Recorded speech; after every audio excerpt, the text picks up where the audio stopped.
Chaque papier peint de l'exposition a une double nature finalement, un double sens, qui est d'abord le côté décoratif, séducteur, et en même temps un deuxième sens peut-être beaucoup plus complexe qu'il n'y paraît au premier abord.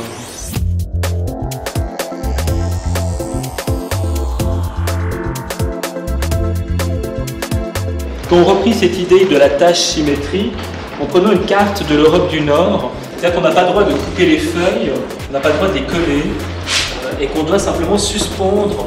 Et ici, tout est neutralisé, tout est mis sur le même plan, tout est de la même couleur. Donc on va finalement à l'encontre de ce que la publicité est censée faire.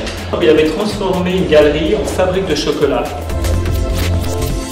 D'essayer de faire une récolte comme ça des pratiques du papier peint chez les artistes et de faire une grande exposition en ne présentant que des papiers peints d'artistes. Les portraits de tous ses camarades qui l'ont tourmenté, dessinés par Hergé pour les aventures de Tintin. Et c'est aussi une référence au générique du film d'Alfred Hitchcock, Les Oiseaux. Tous les noms des médicaments ont été remplacés par des citations de la Bible ou des personnages bibliques. Il y a une véritable fonction d'œuvre d'art et une véritable fonction de discours. Et vous avez cette tombe qui s'est redressée sur le mur et donner finalement l'idée d'un temps qui passe avec un objet immobile. Tout le monde peut s'amuser à faire son test de Rorschach, ce qui rendrait fou tous les psychothérapeutes qui viendront visiter l'exposition.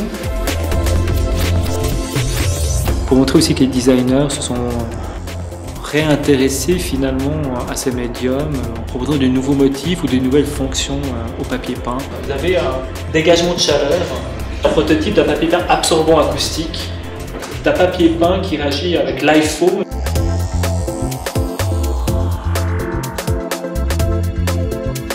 Le papier peint devient un véritable support à un discours politique quand on regarde le papier peint de Rudolf Herz ou d'Andy Warhol, de Francesco Cimetti avec les vues d'Afghanistan, qui fait référence au voyage de Robert Nixon en Chine en 1972, où finalement les bergères, bergers, petits pâtres sont remplacés finalement par des paysans afghans. Les trois autres personnages qui le regardent derrière, cagoulés en blond, qui est un renvoi finalement au Ku Klux Klan américain. Quelle est la valeur d'une image aujourd'hui? Que véhicule l'image? La question de la propagande.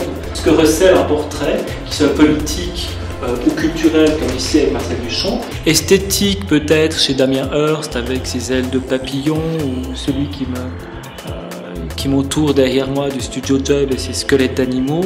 Il y a une salle de l'exposition qui est consacrée aux questions féminines, issue d'une collectivité de femmes artistes. Et ici des ballons de foot avec des cigarettes qu'elle a finalement transformées en seins.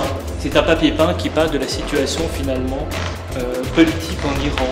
Tous les objets en noir sont des objets de torture et qui font tous exactement 100 mots. C'est à chaque fois des thématiques plutôt de guerre, plutôt d'actualité, plutôt violentes, qui interviennent dans un univers assez paisible. La violence devient un décor. Et peut-être qu'on peut se poser la question, quel est notre décor, le décor de notre monde actuel? Il y a des papiers peints beaucoup plus ludiques qui permettent même aux propriétaires d'entrer en interaction avec eux. Lorsque vous écartez un peu le rideau,